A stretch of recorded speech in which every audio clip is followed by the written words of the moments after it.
चलिए तो अब जानते हैं किसी भी चीज पर 100% फोकस करें कैसे।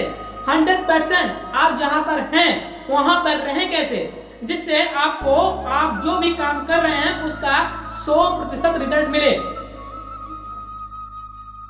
किसी भी चीज पे 100% फोकस करने के लिए सबसे पहले आपको कुछ बात को जानना बहुत जरूरी है कि आपका पर्पस क्या है। जिस भी चीज में आप फोकस करना चाहते हैं, जो भी आप काम करना चाह रहे हैं, चाहे वो पढ़ाई हो, चाहे बिजनेस रिलेटेड काम हो, या फिर किसी कंपटीशन एग्जाम की तैयारी कर रहे हो, आप जो भी काम कर रहे हो उसमें आपको फोकस क्यों करना है। आपको सबसे पहले पर्पस पता होना चाहिए।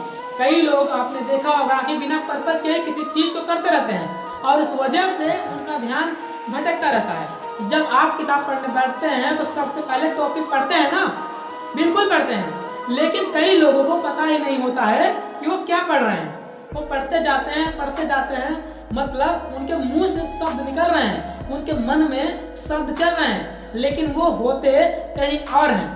आपके साथ भी ऐसा जरूर हुआ होगा कि आप जब किसी चीज पे पढ़ने के लिए बैठते हैं तो आपका ध्यान कहीं और ही चला जाता है। इसलिए आपको सबसे पहले जब आप पढ़ाई करने के लिए बैठे हैं तो आपको पर्पस पता होना चाहिए कि मैं ये पढ़ क्यों रहा हूँ। अब यहाँ पर हम पढ़ाई में फोकस करने की बात कर रहे हैं तो आपको इस बात को ध्यान देना होगा कि जब भी आप पढ़ाई करने के लिए बैठे तो अपनी फिंगर का इस्तेमाल करें, या फिर एक पेंसिल ले लें और उस पेंसिल को जिस भी लाइन पर आप पढ़ रहे हैं उस लाइन पर पूरे टाइम चलाते रहें। इससे आपका का पूरा ध्यान उसी टॉपिक पर, उसी लाइन पर, उन्हीं बातों पर होगा।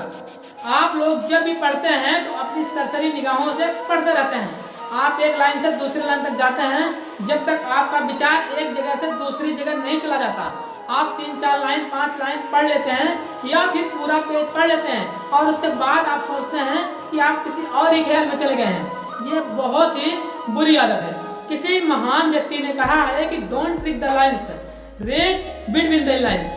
इस बात का मतलब समझिए कि आप सिर्फ एक लाइन को मत पढ़िए, उन 2 लाइनों के बीच में किस बात को महत्व दिया गया है, कौन सी बात आपको सिखाई गई है, उस बात पर ध्यान दीजिए।